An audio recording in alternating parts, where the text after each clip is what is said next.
خان صاحب، ہم اگر دیکھیں قرآن کریم کو دیکھیں یا حدیث کو دیکھیں تو مالی قربانی کے ہمیں صرف موقع یا حکم زکوٰۃ کی صورت میں نہیں ملتا، بہت سے اور بھی مواقع نظر آتے ہیں۔ اسی اسلامی روح کے ساتھ جماعت کے اندر بھی مالی قربانی کا ایک نظام جو ہے مستقل نظام ایک قائم ہے،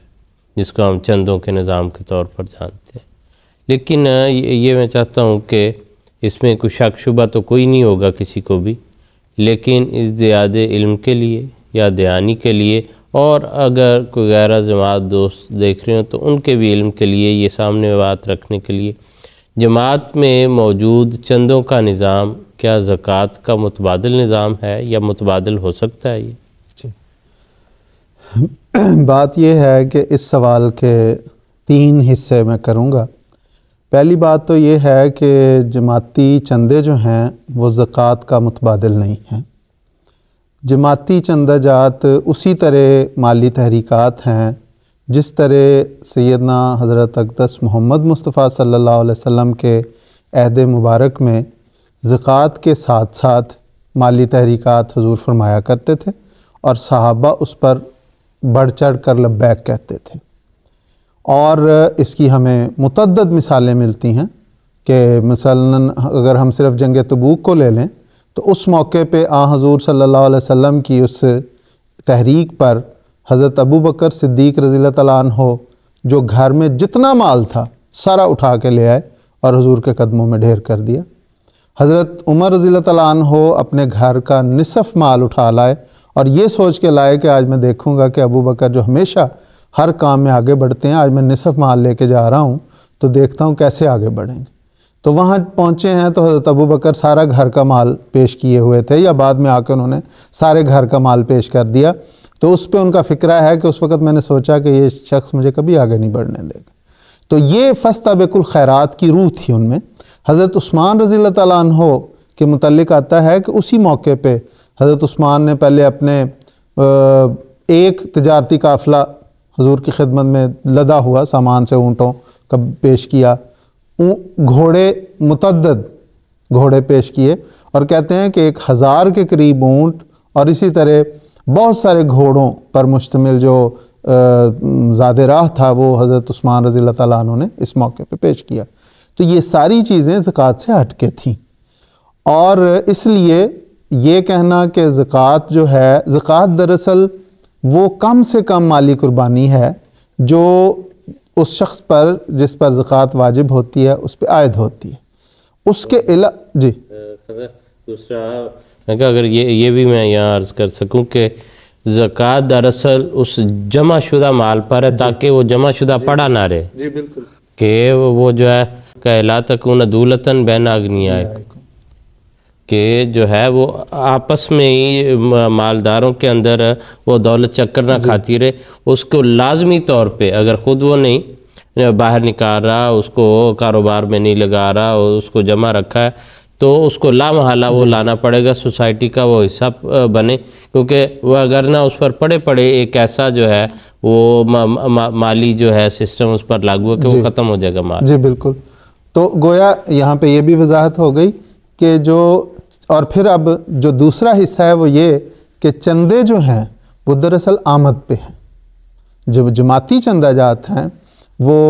حصہ آمد ہو، چندہ عام ہو، اور جو جلسہ سالانہ چندہ ہے، ذیلی تنظیموں کے چندے ہیں، یہ سارے آمد پہ ہیں۔ اور زکوٰۃ دراصل جس طرح آپ نے فرمایا کہ جمع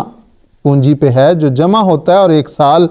کسی کے پاس پڑا رہتا ہے، اس پر، اس نقد پر یا اس سونے پر یا اس چاندی پر زکوٰۃ واجب ہوتی ہے۔ اور اس کا تیسرا حصہ یہ ہے کہ چندوں کی صورت میں جو ہم کرتے ہیں، میں یہ کرنا چاہتا ہوں کہ چندے دراصل 2 قسم کے ہیں۔ ایک وہ چندے ہیں جو سیدنا حضرت اقدس مسیح موعود علیہ الصلوۃ والسلام نے اللہ تعالیٰ کے حکم سے جماعت کے لیے لازمی قرار دیے ہیں، جس میں چندہ عام یا جو موسی ہے اس کا حصہ آمد اور جلسہ سالانہ کا چندہ ہے، اسی طرح حصہ جائیداد وغیرہ ہیں۔ یہ وہ چندے ہیں جو حضرت مسیح موعود علیہ الصلوۃ والسلام کے زمانے سے چلے آ رہے ہیں، اور گویا جن کو ہم لازمی چندہ جات کہتے ہیں۔ اس کی ادائیگی جو بھی جس پہ جتنی بھی آمد ہے وہ بہرحال وہ واجب ہے۔ اور جہاں تک باقی دوسرے چندہ جا ذیلی تنظیموں کے چندے ہیں وہ بھی چونکہ آمد پہ ہیں اور ایک اس کی شرح مقرر ہے، اس لیے اس شرح کے مطابق ادا کرنا ضروری ہے۔ باقی جو چندے ہیں وہ تحریک جدید کا، وقف جدید کا، MTA کا، یتامہ فنڈ ہے، مریم فنڈ ہے اور دیگر جو مالی تحریکات ہیں، ان میں جماعت احمدیہ کے افراد سے توقع کی جاتی ہے کہ حسب توفیق بڑھ چڑھ کے اس میں حصہ لیں، جس طرح صحابہ رسول صلی اللہ علیہ وسلم مالی قربانیوں میں حصہ لیا کرتے تھے۔ تو گویا خلاصہ کلام یہ کہ زکوٰۃ جو ہے وہ ایک ایسا فرض ہے جس کی ادائیگی بہرحال اس شخص پر لازم ہے جو صاحب زکوٰۃ ہے، جس پہ وہ فرض ہوتی ہے۔ یہ بالکل اسی طرح ہے کہ کوئی شخص کہے کہ میں نوافل ادا کر لوں، تہجد کی نماز ادا کر لوں، تو کیا فرض نماز جو صبح کی فجر کی نماز ہے وہ اس کی ختم نہیں ہوتی، بلکہ اگر وہ تہجد ادا کرتا ہے تو فجر کی نماز بھی اس کی ادا کرنی ضروری ہے۔ تو ایک لحاظ سے چندوں کی حیثیت وہ بن جاتی ہے جو نوافل کی ہے، اور زکوٰۃ جو ہے وہ ایک ایسا فرض ہے جو ارکان اسلام میں سے جو اگر چندوں کی ادائیگی کے بعد کوئی احمدی ایسا ہے جس کے پاس اتنا مال جمع رہتا ہے یا اس کی فصل اتنی آتی ہے جو نصاب زکوٰۃ کے مطابق بنتی ہے، تو اس کو اس شرح کے ساتھ جو